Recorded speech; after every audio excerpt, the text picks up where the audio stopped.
di NS nanti di Oke. Sagittal stabilisasi. Apa itu sagittal stabilisasi? Mohon maaf ya, apa itu sagittal stabilisasi, teman-teman semuanya? Oke. Nggak usah lama-lama, ya. Saya akan jelaskan saja. Sagittal stabilisasi ini mulai pada usia 6 minggu pasca kelahiran. Jadi dia ini muncul pasca 6 minggu setelah kelahiran. Oke ya. Jadi apa saja yang muncul pada saat 6 minggu pasca kelahiran, teman-teman semuanya? Jadi otot-otot postural. Jadi sagittal stabilisasi ini adalah postural ya. Otot-otot postural yang pertama kali muncul membentuk sagittal. Sagittal adalah tegak, stabilisasi tegak pada tubuh kita gitu. Itu adalah sagittal stabilisasi. Otot sagittal yang muncul pertama kali pada usia 6 minggu itu adalah otot apa ayo? Ada yang tahu? Ada yang tahu nggak? Kalau ada yang tahu Anda bisa chat di kolom komentar. Kalau ada yang bisa jawab, saya kasih buku. Buku DNS langsung. Apa? Otot postural yang pertama kali muncul pasca kelahiran 6 minggu. Gitu. Otot apa kira-kira? Tulis saja di chat. Kita bisa ngobrol santai. Kalau saya ngomong sendirian capek, Dik. Ada yang tahu? Halo. Bisa. Ada yang tahu nggak? Ya nggak apa-apa, jawab aja. Core ya. Otot apa? Saya tanya otot. Bukan holistic group. Otot core dan abdominal muscle ya. Ini Mbak Vira atau Mas Vira ini? Mbak kali ya? Mbak, Pak. Mbak Vira. Mbak Vira, otot core dan abdominal muscle itu adalah satu, Mbak. Abdominal muscle adalah bagian dari otot core. Jadi Anda harus paham dulu, apa itu core stability. Jadi otot core stability itu ada beberapa macam ya. Ada sekitar 4 macam sebetulnya. Ada yang lain mau menjawab, silakan. Silakan. Rectus transversus, ya, Mas Furkon ya. Luar biasa. Oke, masih ada yang kurang sebetulnya. Satu jawaban lagi, puaskan saya adalah erector spine ya. Lumayan lah ya. Tapi kurang tepat. Jadi pada usia 6 minggu pasca bayi lahir, otot yang digunakan sebagai postural muscle atau otot postural kita pertama kali adalah otot diafragma. Jadi diafragma ini adalah otot postural kita yang pertama kali muncul pada tubuh kita. Sehingga apa? Sehingga postural dan breathing, postural dan nafas, itu adalah saling terkait. Postural dan nafas itu saling terkait. Ya. Nanti saya akan tunjukkan video bagaimana aktivasi sagittal stabilisasi. Ya. Kemudian ya. Nggak ikut video itu. Hah? Masih belum di-unmute. Siapa yang mau di-mute nih? Mbak Heni Triagus. Maaf Pak. Yeah. Thank you. Oke, kemudian sagittal stabilisasi ini, otot-otot post yang menegakkan kita ini, dia akan muncul secara komplit pada usia 3 minggu pada usia 3 bulan sampai 4,5 bulan. di mana bayi mulai merangkak. Dan merangkak ini menjadi suatu base. Base apa? Suatu landasan untuk pergerakan kontralateral, gerakan menyilang. Kita berjalan, kita berlari, gitu. Itu adalah gerakan diferensiasi. Tetapi pada bayi usia 4,5 bulan biasanya diferensiasi dimulai dengan gerakan merangkak. Oke, next ya. Sampai situ ada pertanyaan? Nggak ada ya? Insya Allah jelas ya. Saya pelan sekali. Dan ini materinya nggak banyak kok teman-teman. Asal Anda mendengarkan kata-kata saya, insya Allah pasti akan paham. Oke. Kemudian ada yang disebut sebagai spinal cord stabilisasi. Itu adalah merupakan suatu kompleksitas ya, suatu kompleksitas otot yang namanya adalah DSSS atau Deep Stabilizing System of the Spine. Jadi stabilitas di spine, ya, spinal cord ya, atau spinal stabilisasi itu terdiri dari suatu sistem yang kompleks yang namanya adalah Deep Stabilizing System pada spine. Atau kita sebut sebagai otot-ototnya adalah otot-otot multifidus. Nah, sekarang ini di Eropa Timur mereka sudah mempelajari 3 lapisan otot multifidus. Sedangkan kita masih berkutat pada core stability. Betapa sangat tertinggalnya fisioterapis kita selama 20 tahun, teman-teman. Oke. DSSS ya, itu adalah suatu bentuk functional unit. Jadi multifidus ini dari cervical sampai ke lumbal ini merupakan sebuah functional unit. Unit fungsi. Dan definisi otot multifidus sampai detik ini pun masih terus berkembang, teman-teman. Ya.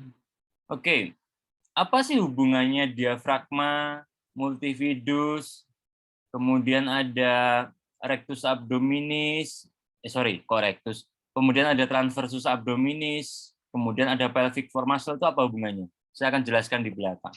Tetapi saya akan tunjukkan dulu pada Anda bahwa ada 4 otot core stabilisasi pada tubuh kita yang paling penting. Yang pertama adalah diafragma. Oke.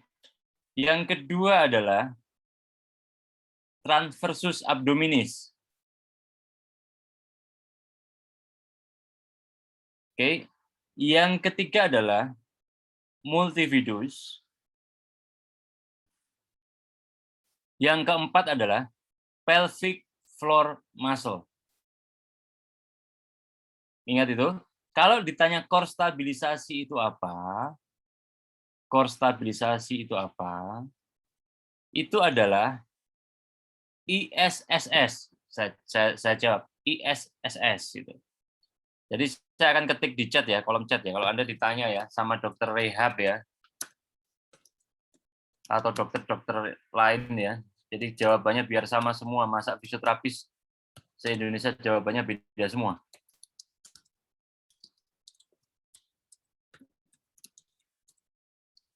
Sebentar, saya ketik spinal stabilizing system. Sebentar ya, kurang.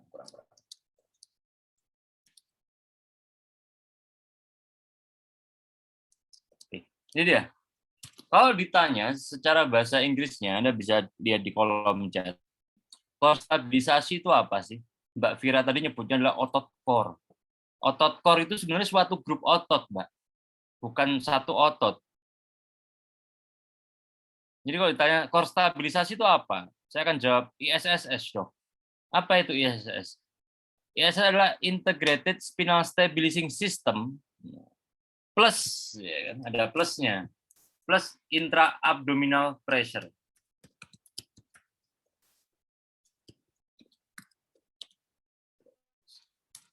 Jadi core stability adalah ISSS plus intra-abdominal pressure.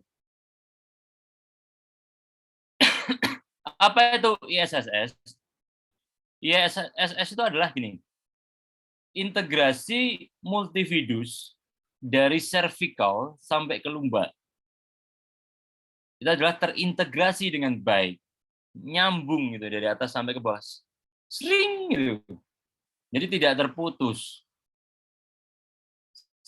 Plus intraabdominal pressure, artinya apa? Artinya diafragma, pelvic floor muscle, ya, dan juga transversus abdominis akan aktif. Saya akan tunjukkan videonya, teman-teman.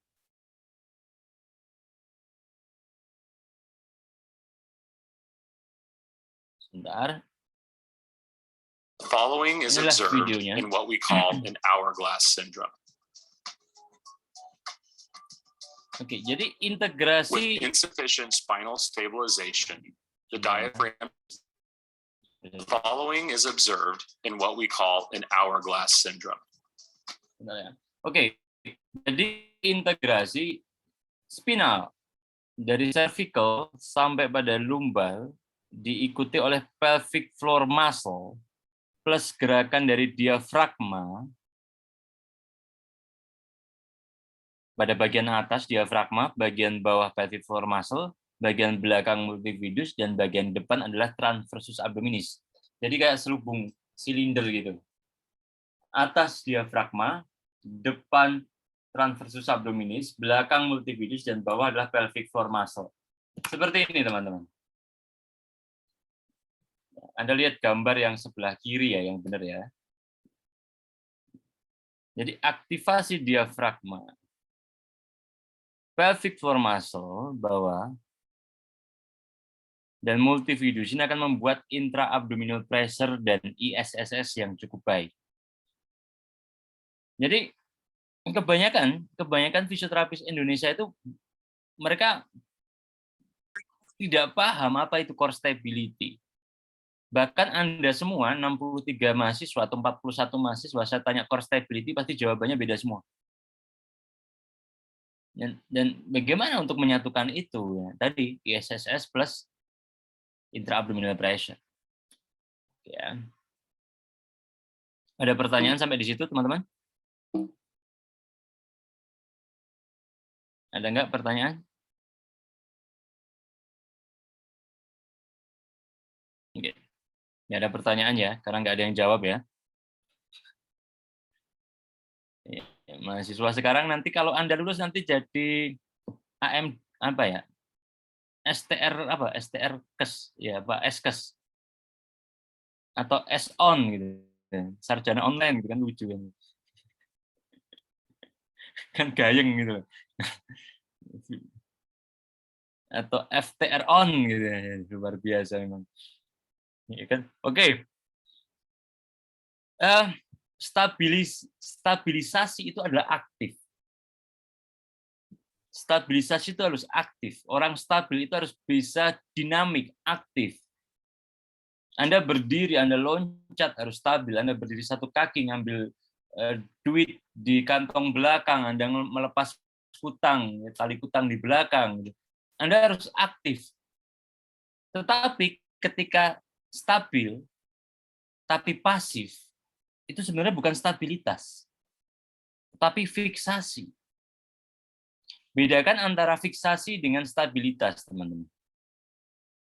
Mana pasien yang fiksasi dan mana pasien yang stabil. Dan saya ingin membuat tugas ke Anda semuanya. Ya, ini nanti Mbak Rizky ya, siapa tahu Mbak Vira ya tadi. Mbak Rizky, saya meminta teman-teman mencari 2 video dan kirimkan melalui Google Drive ya, Mbak Rizky nanti atur saja.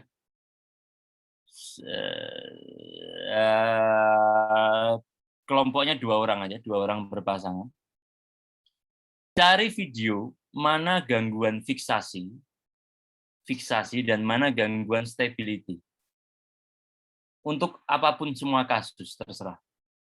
Jadi Anda harus bisa membedakan mana yang stabilisasi dan mana yang fiksasi. Stabil itu bisa bergerak, tetapi dia stabil, seimbang, terkoordinasi.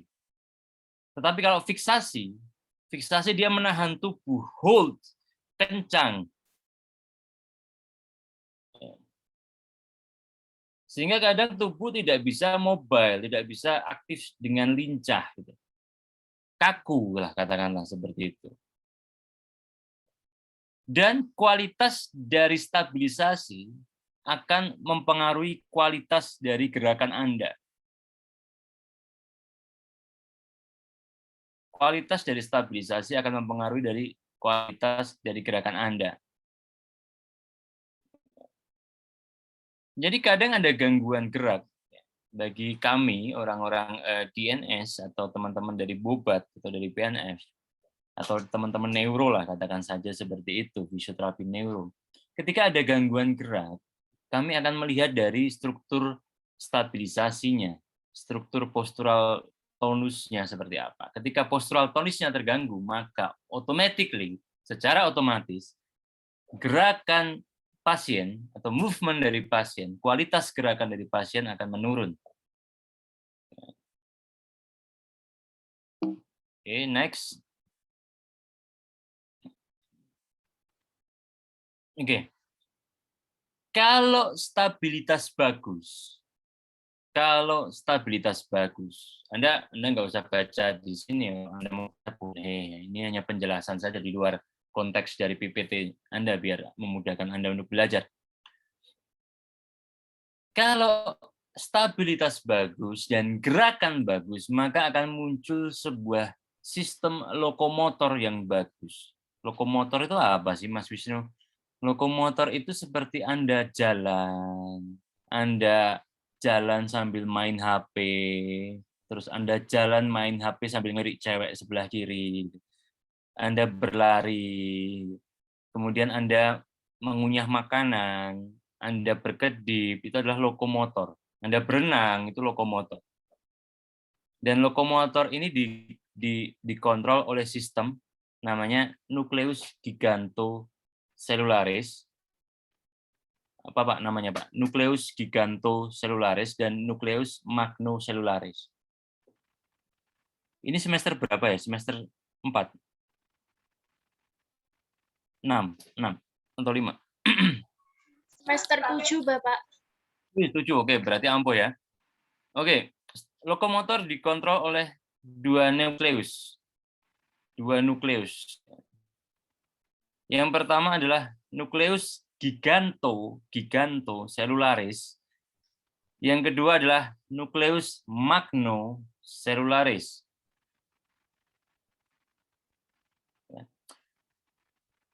Sagittal stabilisasi akan mempengaruhi postural.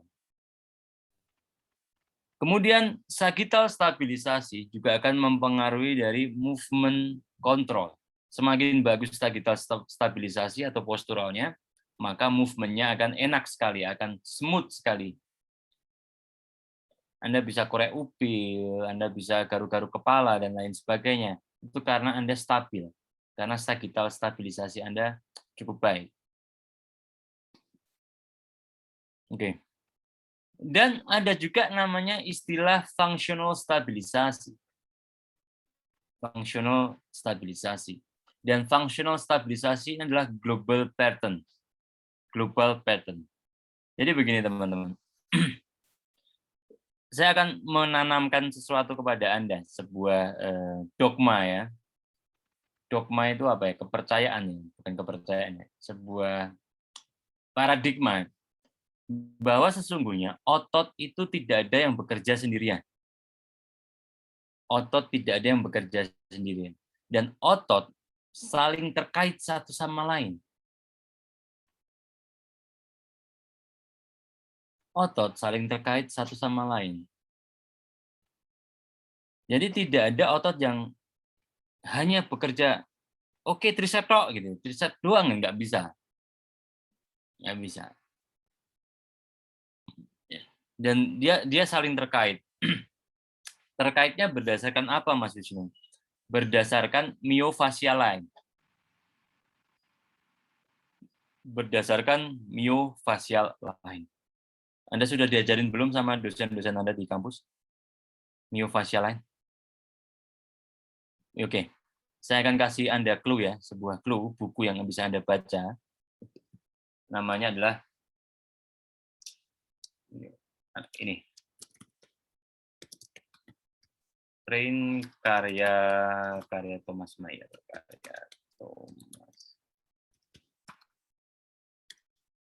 Thomas ya, Thomas T-nya hilang ya.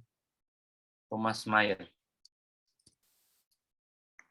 Kalau Anda baca ini, Anda bisa akan mengaitkan otot satu dengan otot yang lainnya. Lain, 7 lain myofasia di situ. Ya. Dan otot postural atau otot stabilitas ya, atau sagittal stabilitas dengan otot-otot movement yang lain itu saling terkait, teman-teman semuanya. Sudah belajar ini motor unit belum? Tipe-tipe motor unit sudah ya? Sudah belum? Sudah. Okay. Motor unit yang kecil berarti berada pada otot yang gimana? Ayo. Motor unit yang gede berada di otot yang mana? Kalau lupa tak kami ya Anda ya. Oke ya. Oke. Functional stabilisasi adalah global pattern. Ketika satu otot terkena, maka otot yang lain akan terkena juga, akan mengalami disfungsional. Sehingga seluruh stabilitas akan kacau, akan terganggu. Dan kualitas dari movement atau gerakan akan terganggu juga ketika stabilitasnya terganggu. Maka sagittal stabilitas ini juga disebut sebagai fungsional stabilisasi atau sebagai global pattern dari gerakan. Ini materinya cukup gampang sebenarnya, teman-teman. Ya. Kemudian ini adalah core stabilisasi. Core stabilisasi. Ada yang disebut sebagai multifidus, dia berada di cervical sampai ke lumbal gini, seret sampai ke bawah. Ini adalah multifidus di sini di otot-otot vertebra ya. Kemudian deep neck flexor, kemudian diafragma, kemudian abdominal wall, kemudian pelvic floor muscle. Keempat otot ini yang disebut sebagai core stabilisasi. Tadi Mbak Vira menyebut core stabilisasi itu apa? Ini Mbak. Kelima hal ini, atau bisa Anda sebutkan 4. Kadang deep neck flexor nggak usah, nggak apa-apa. Tetapi ini adalah literatur terbaru ya, ada deep neck flexor. Anda bisa masukkan. Dan core stabilisasi ini menjadi sebuah punctum fixum atau sebuah titik tumpu adanya atau munculnya sebuah gerakan. Dan core stabilisasi ini adalah feed forward mekanisme, terus-terusan aktif, terus-terus aktif, ada feedback, ada feed forward. Anda memegang saya, kemudian saya memegang Anda gitu. Jadi contohnya feed forward itu berkebalikan, terus-menerus, non-stop. Respon non-stop dari tubuh ya, atau adaptif. Oh ya, kata-kata adaptif enak juga ya buat menjelaskan feed forward mekanisme. Jadi akan saya pakai kata adaptif saja, gerakan adaptif, menyesuaikan dengan sekitar gitu. Dengan lingkungan sekitar dan keadaan sekitar adalah feed forward mekanisme.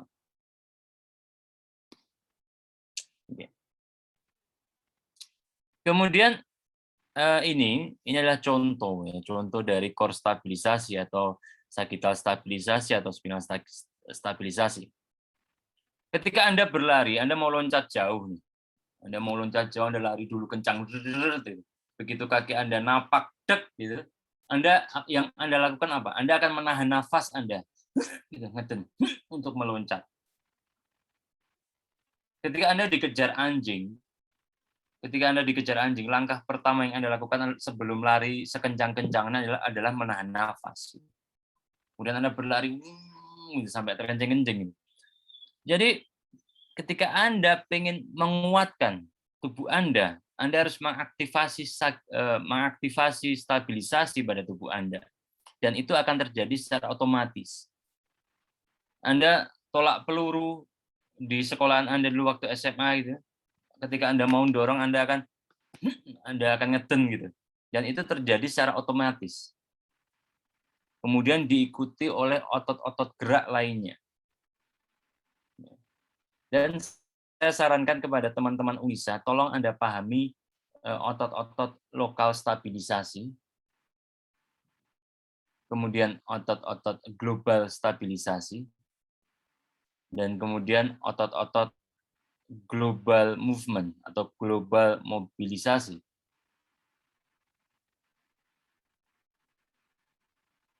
Ini yang video cuman 2 orang, Mas, siapa sama siapa. Saya appreciate banget ya. Mas yang buka video tak kasih buku. DNS.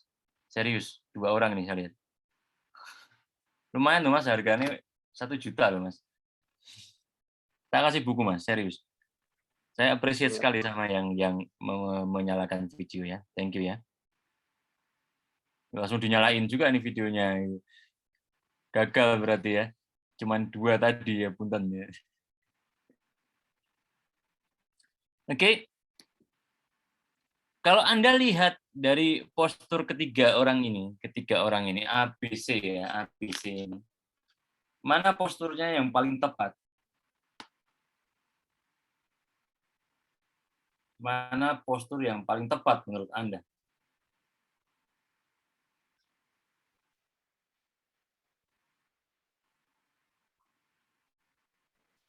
Apa? A. Oke. Yang lain?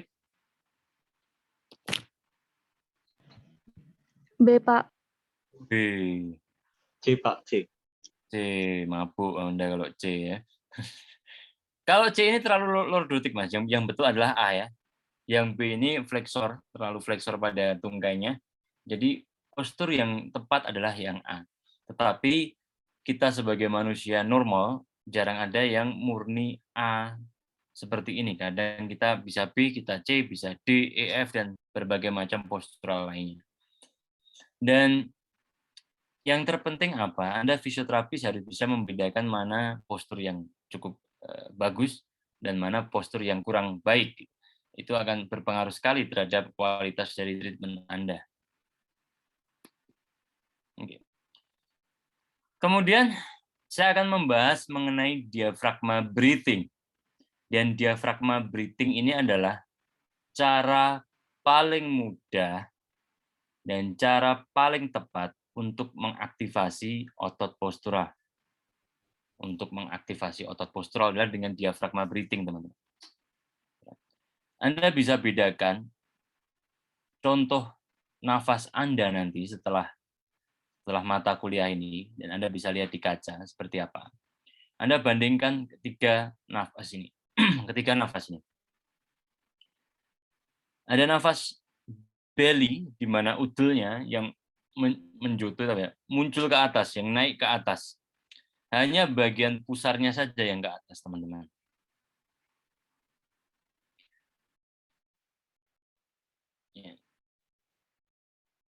Tapi tidak terjadi intra-abdominal pressure yang cukup baik.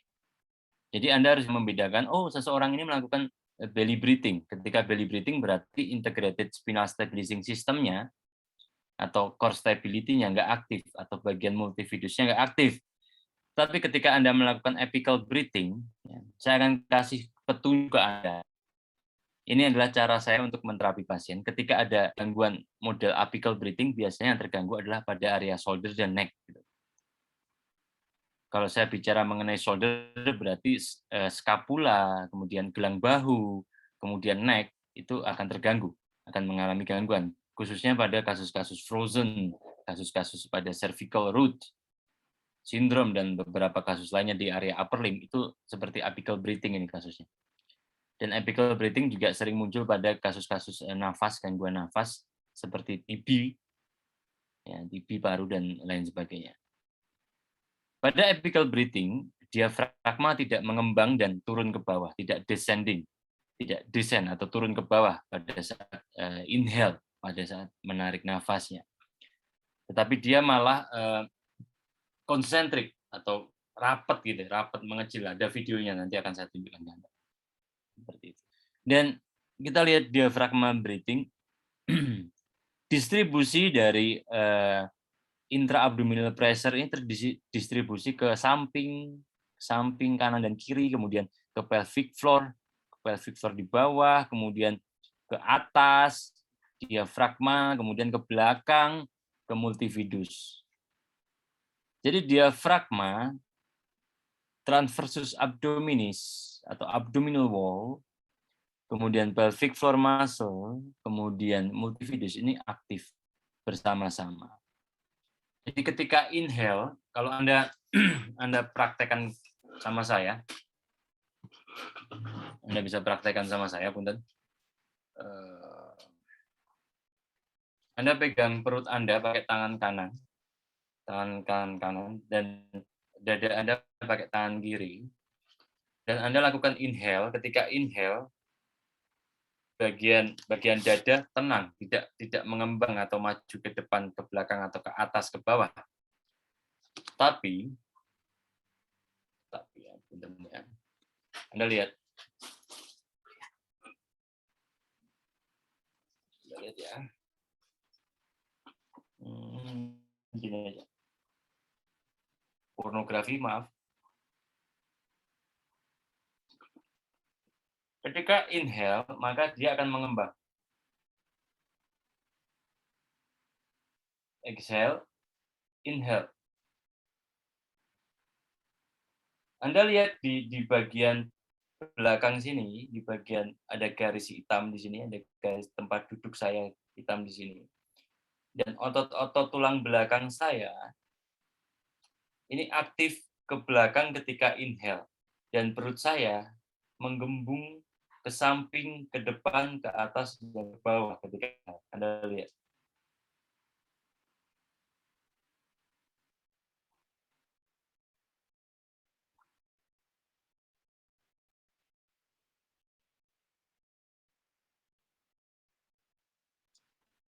Kalau Anda bisa kayak gitu, berarti core stabilisasi Anda bagus.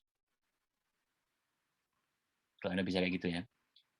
Tetapi dada Anda tidak boleh seperti ini. Ini nggak boleh. Dia hanya diam dan Anda melakukan punten. Saya tunjukkan. Lihat, mengembang dan dada saya rileks.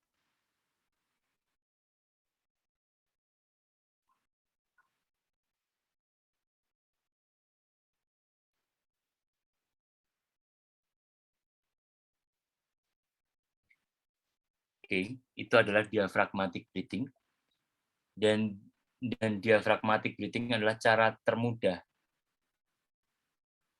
seorang manusia untuk mengaktifasi otot-otot posturalnya. Automatically. Kalau Anda ketemu dengan pasien low back pain atau pasien stroke, Parkinson, kemudian SGI, terutama SGI, maka Anda akan berhubungan dengan diaphragmatic breathing. Anda akan lihat pola diaphragmatic breathing pasien akan jelek sekali, teman-teman.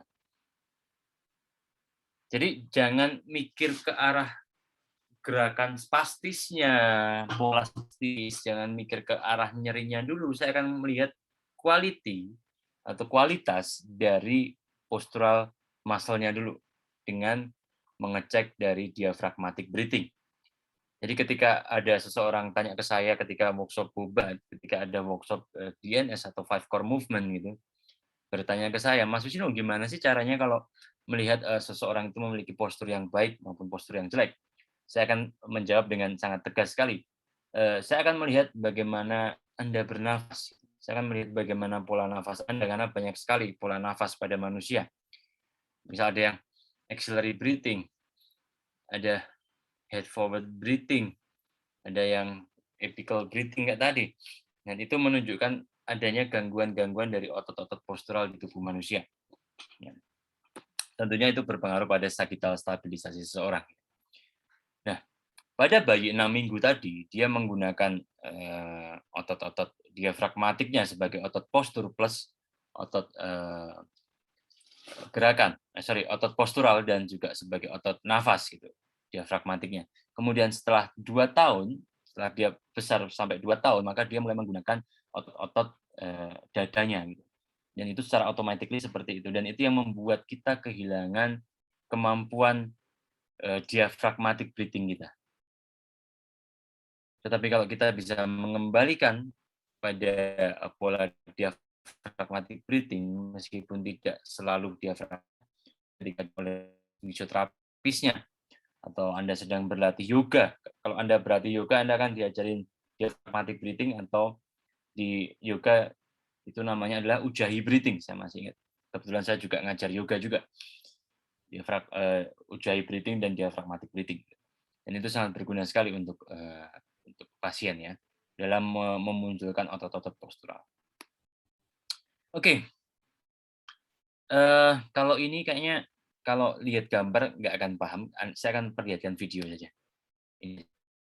Following is observed in what we call an hourglass. Oke. Ini adalah sebuah kondisi hourglass syndrome. Jadi Anda, para wanita yang merasa tubuh Anda langsing, jangan senang dulu. Ya, jangan senang dulu para wanita yang langsing. Dan Anda yang perut Anda buncit juga jangan berbangga dulu, teman-teman. Oke, kita lihat ketika seseorang wanita hourglass syndrome atau langsing seperti ini, kemudian Anda lihat garis, Anda boleh ke kaca, Anda di kaca dan Anda lihat garis kris line. Saya akan tunjukkan kris line itu seperti apa. Kelihatan nggak kris line saya ini? Inilah kris line saya. Kris line. Kelihatan nggak? Kalau nggak kelihatan, mohon ampun ya. Ini kris line. Itu adalah kris line, teman-teman. Hiraukan perut saya yang buncit ya, karena efek COVID ya.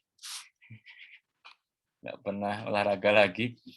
Oke, Anda lihat kris line. Kalau ada kris line di depan tubuh Anda bisa pastikan bahwa otot tulang belakang yang sejajar dengan kris line di area belakang itu mengalami tightness, mengalami over spasme, atau kita sebut sebagai tightness. Gitu.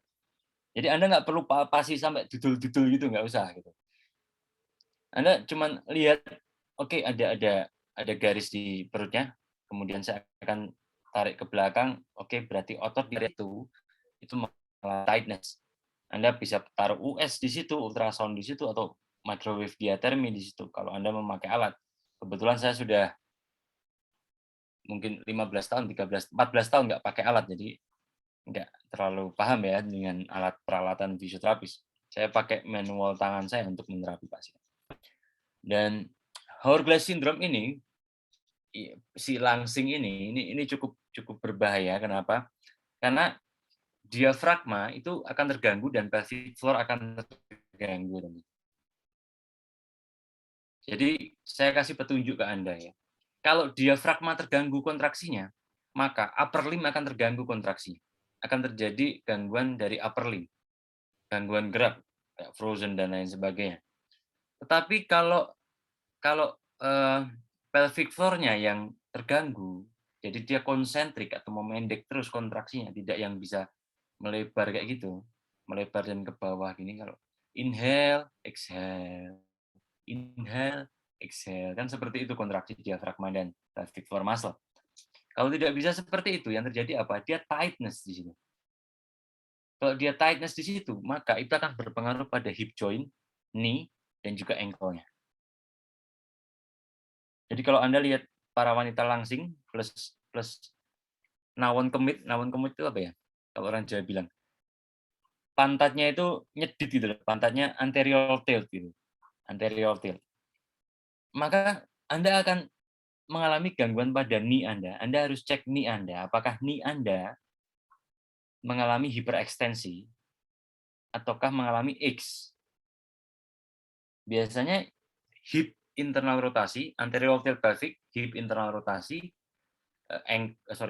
knee-nya adalah hiperekstensi atau X, kemudian terjadi hiperekstensi juga pada ankle. Itu adalah 4 rangkaian siklus pada lower limb. Jadi, wahai para wanita yang merasa langsing, Anda bisa ngaca sekarang bagaimana kondisi tubuh Anda, kemudian renungkan sejenak, dan Anda harus bisa memperkuat pelvic floor Anda demi kepuasan suami Anda kelak. Ya kan? Ada mas-mas yang ketawa ini. Dan Anda, iya, that's right, correct. Anda nggak bisa apa ya? Oke, aku seksi, tapi ototku nggak kontraksi. Anda nggak bisa gitu. Anda harus seksi plus otot kontraksi. That's perfect, sangat perfect sekali buat Anda. Ya. Tapi nggak apa-apa, kita akan lihat videonya. Oke, inilah hourglass syndrome. Anda bisa lihat kontraksi-kontraksi dari otot-otot intraabdominal pressure-nya. Yang diafragma ketika inhale dia akan mengembang dan ke bawah, eksentrik dan ke bawah. Terus kalau Anda terlalu langsing dan tidak ada kontraksinya, atau bahkan Anda seorang pria dengan kosta yang apa ya? Yang kalau Anda lihat, Anda angkat baju Anda, kemudian sternum Anda ini cekung ke belakang, cekung menekan ke belakang, Anda bisa pastikan bahwa diafragma Anda mengalami gerakan tidak tepat, tetapi seperti gerakan yang sebelah kanan gitu. Itu membuat otot-otot postural Anda akan terganggu, teman-teman yang saya sayangi. Apakah wanita juga begitu, Pak? Oh, tentu saja. Apalagi kalau Anda kalau melihat seseorang ya seksi gini, pantatnya gini kan. Wow, hiraukan saya, anggap saya wanita. Kemudian Anda lihat kostanya itu jepat keluar nonjol gitu, Dek. Nonjol ke depan gitu kan. Anda lihat kosta Anda nonjol keluar, itu artinya apa? Itu artinya adalah Anda mengalami gangguan flare, F-L-A-R-E, flare kosta. Itu akan mengalami gangguan scapula dyskinesis atau winging scapula. Sehingga winging scapula akan mengakibatkan apa? Akan mengakibatkan impingement pada bahu. Baik primary impingement maupun secondary impingement. Ini bukan kata-kata Mas Wisnu ya. Ini ada sebuah jurnal yang menyatakan seperti itu. Primary impingement maupun secondary impingement. Itu akan seperti itu. Jadi, latihlah diafragma Anda dengan tepat. Saya akan tunjukkan latihannya. Oke, kita teruskan dulu. Salah toh. Following is observed in what we call an hourglass syndrome. Kalau Anda mengalami hourglass syndrome, akan terjadi seperti itu tadi. Tidak ada intraabdominal pressure, tidak ada ISSS yang muncul dalam tubuh Anda. Maka core stability pun tidak muncul.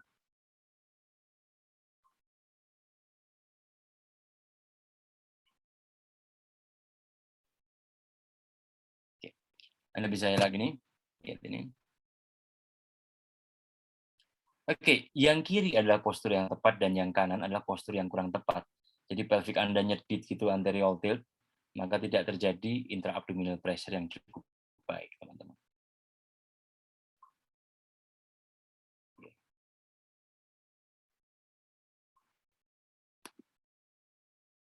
Oke, saya akan tunjukkan. Oke. Yang saya masukkan dengan crease line tadi atau garis lipatan tadi atau anterior tail pada pelvic tadi akan menimbulkan incorrect activity pada abdominal. Ya, tidak tepatnya aktivitas pada abdominal, teman-teman. Jadinya Anda seperti ini. Oke, Anda gendut tapi Masya Allah. Maaf ya. Kelihatan ya? Anda gendut tapi langsing. Itu belum langsing, itu adalah incorrect activity pada abdominal, teman-teman. Jadi, aku udah seksi, Mas, aku udah olahraga, tapi bergendur-gendur apa Anda lemak semua gitu, gendur-gendur Anda bilang. Itu adalah incorrect activity pada abdominal. Dan itu tidak terjadi intraabdominal pressure yang cukup baik. Jadi intraabdominal pressure itu seperti bola gitu, bola karet kalau Anda tiup gitu dia akan mengembang ke segala arah. Dia akan mengembang ke segala arah, teman-teman. Sedangkan yang tidak tepat adalah kalau Anda tiup itu dia akan kempes ya. Itu adalah intraabdominal pressure yang kurang tepat buat kontraksi. Ini adalah kontraksi yang tepat ya. Yang kanan adalah yang tepat, di mana posisi ribcage atau diafragma. Ribcage adalah kosta bawah diafragma. Diafragmanya cukup bagus, dan kemudian garis putih yang bawah itu adalah posisi dari pelvic floor muscle. Jadi bayangkan pelvic floor muscle dengan diafragma ini sejajar. Bayangkan dulu saja seperti itu. Anda harus bermain secara imajinatif seperti itu. Kemudian, Anda lihat yang sebelah kiri, ini tidak muncul intra-abdominal pressure. Kenapa? Karena ini hourglass syndrome. Ini diafragma terlalu ke atas, teman-teman. Terlalu ke sini. Ke atas, serong gitu. Seperti gunting tadi, seperti di video tadi. Kemudian pelvic floor juga meluncur ke bawah. Kita akan lihat videonya. Lihat yang kanan. Ini adalah video pasien saya, teman-teman. Cukup baik, bukan? Ada ke depan, ke atas, ke belakang, dan ke bawah intra-abdominal pressure-nya. Saya ulang lagi. Punten. Yang kanan dulu ya, konsentrasi yang kanan dulu ya. Ini adalah kontraksi yang tepat dari diafragma breathing. Sagittal stabilisasi Anda akan aktif dengan sangat tepat kalau Anda bisa melakukan gerakan ini.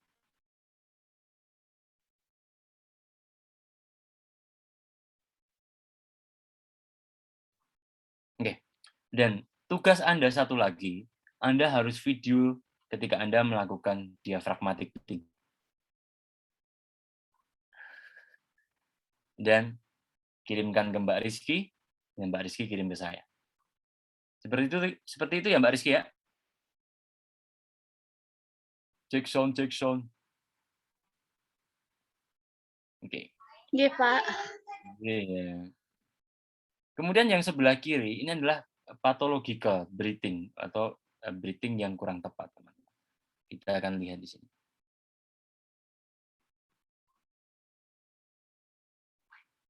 Ini adalah pathological breathing. Ini seperti versi apical breathing. Kenapa? Karena di area belakang tidak terjadi kontraksi.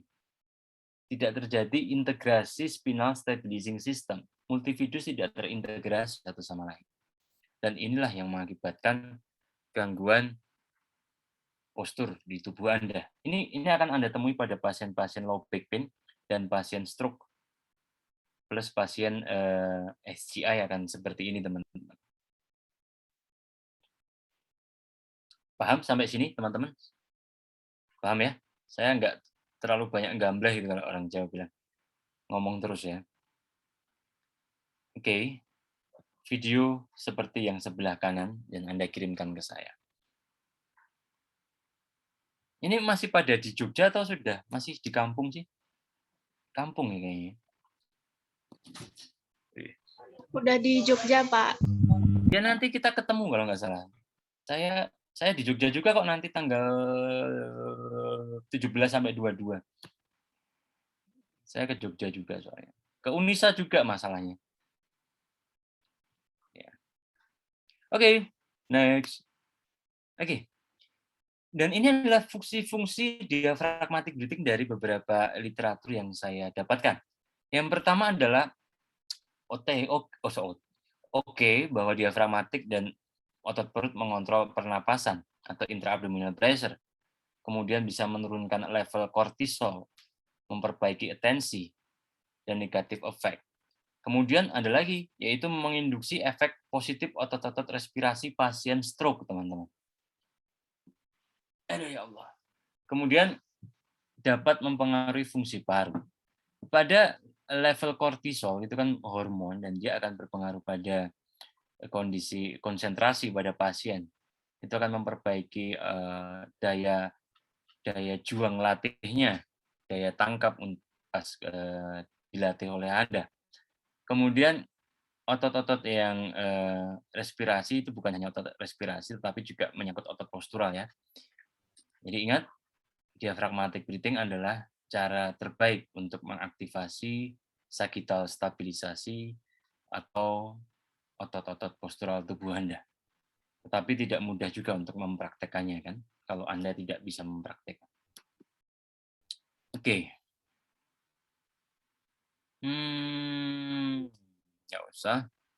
Ini adalah gangguan-gangguan postural. Dari sekian ini, dari tiga alignment ini, saya akan tanya semua. Yang stabil yang mana dan yang fiksasi yang mana? Yang stabil yang mana dan fiksasi yang mana?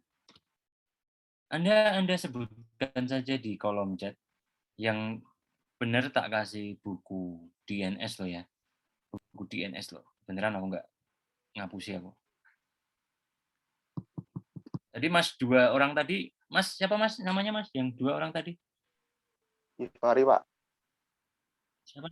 Ya, Mas Givari dan Mas. Ya, Mas Givari sama satunya lagi siapa Mas yang agak keriting? Kemang, Pak. Mas Aditya Radian ya. Aditya dan Mas Givari. Nanti hubungin Mbak Kiki, saya kasih bukunya ke Anda.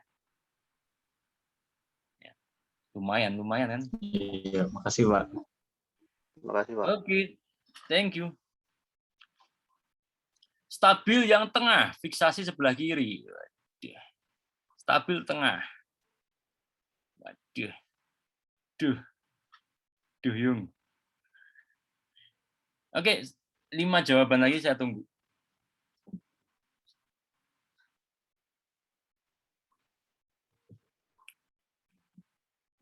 Lima jawaban lagi. Kok yang tengah loh, Nduk, ya dibaca overcorrected loh, overcorrected, terlalu over. Overcorrected itu berarti fiksasi. Sesuatu stabilitas yang terlalu over, maka dia akan menjadi fiksasi. Fiksasi. Kenapa? Karena Indonesia itu kalau disuruh tegak itu dia gini. Tegak, langsung gitu. Itu adalah fiksasi, teman-teman. Yang fiksasi adalah yang tengah, yang stabil adalah yang kanan. Sedangkan yang kiri adalah weakness. Kiri weakness, tengah fiksasi, kanan normal. Anda harus pahami dulu. Yang kiri adalah weakness dari multifigus dan otot-otot core stability-nya. Sedangkan yang tengah terlalu aktif pada otot-otot ekstensor tulang belakangnya. Weakness, core stability, overcorrected, overactive pada otot-otot erector spine-nya atau otot ekstensornya. Kemudian yang ini adalah normal. Ideal, relax. Dan sentrasi itu apa sih? Centrated itu apa sih? Itu sendi-sendinya pas, teman-teman semuanya. Maka nyeri akan hilang, pain free kalau seperti ini. Yang tengah lah yang mengalami gangguan over. Hypertonus, postural hypertonus. Anda baca. Sedangkan yang kiri adalah poor posture atau collapse posture.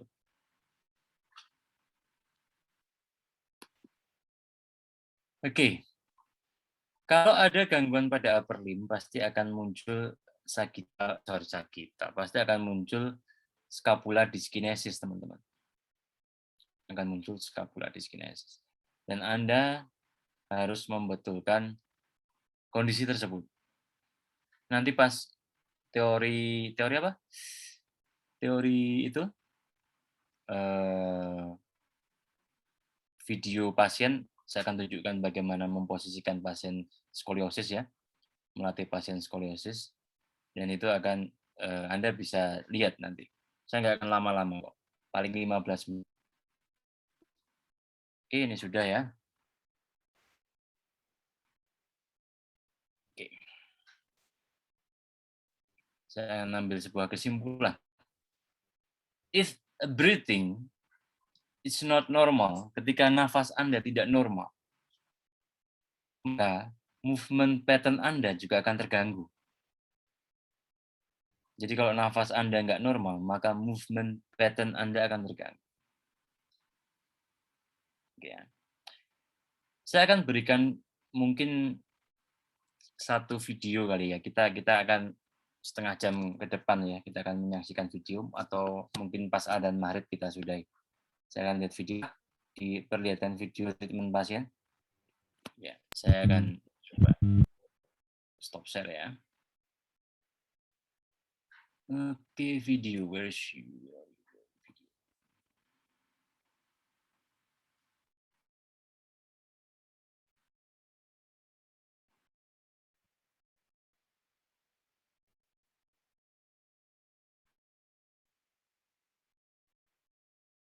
Bentar ya teman-teman ya, saya break dulu.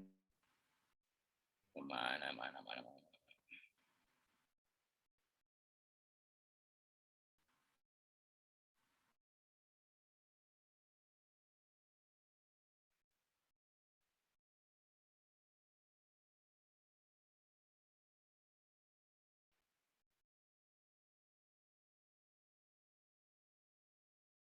Mana sih video?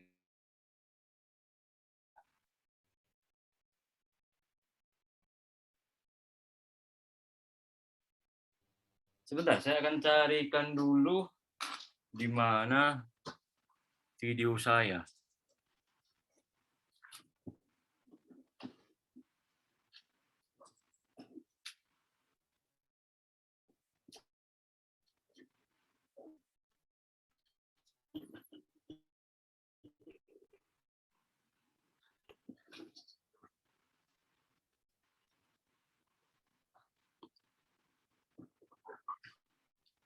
Mana ya? Lupa saya, sebentar.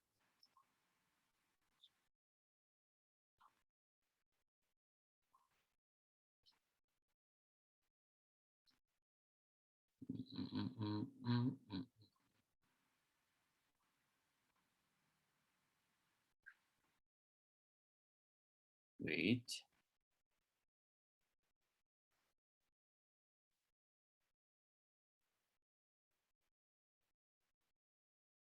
Ya. Oke, kita akan ke video skoliosis, pasien skoliosis saya. Apakah kelihatan? Kelihatan nggak? Kelihatan? Mas Givari. Kelihatan, Pak. Lihat, Pak. Terang sudah, Pak. Inilah pasien saya, Mas Julius. Mas Julius. Dia ini sudah usia 24 tahun ya. Dan dia mengalami skoliosis itu seperti ini kondisinya. Ini adalah 2019 dan yang kanan adalah 2021. Anda tahu perbandingannya seperti apa? Makin lurus ya. Dalam jangka waktu 2 tahun ya. Dan sekarang dia sudah mulai naik gunung lagi, teman-teman. Mulai naik gunung. Cukup membahagiakan sekali buat si pasien ini karena sebelumnya dia nggak boleh fitness dan nggak boleh beraktivitas yang berat-berat. Dan ini adalah kondisinya dia ketika melakukan side bending samping, dan ini di klinik saya di Rumah Sakit Melinda 1 ya. Dan ini adalah videonya, saya akan perlihatkan ke Anda. Dan beliau Ini adalah scapula bini. area torakal ini sudah cukup bagus ya teman-teman ya, dari yang dulu mungkin Alek tahu atau Ian tahu, untuk terangnya sudah mau lurus ya, tapi belum terlalu lurus. Dia ada skoliosis di area torakal. Jadi Mas Jo ini trisi tiga kurva skoliosis. Jadi kalau skoliosis, kalau saya dan teman-teman dari Scrooge itu kita membaginya menjadi beberapa area, empat bagian, bukan hanya tipe S, C gitu, enggak. Tapi kita membaginya menjadi 3C, 3C adalah 3 kurva, kemudian 4C, 4C adalah 4 kurva, kemudian non-3, non-4, bukan 3, bukan 4 gitu. Dan kemudian adalah lumbu pelvic skoliosis, jadi ada 4 ya. Dan ini adalah 3C, jadi dari cervical ke thoracal kemudian lurus ke belok ke lumbar. dan terjadi mobility atau ketinggian dari kakinya berbeda sehingga kakinya panjang sebelah, nampak panjang sebelah. Terus otomatis kalau ada di area torakal maka akan terjadi skapula baik kanan atau kiri, terutama di sebelah kiri. Anda bisa lihat itu. Jadi ini skapula ini, Mas, ada bentuknya dan dorong, kemudian romboid. Oke, kasih mundur lagi Mas, tangannya lurus, yes.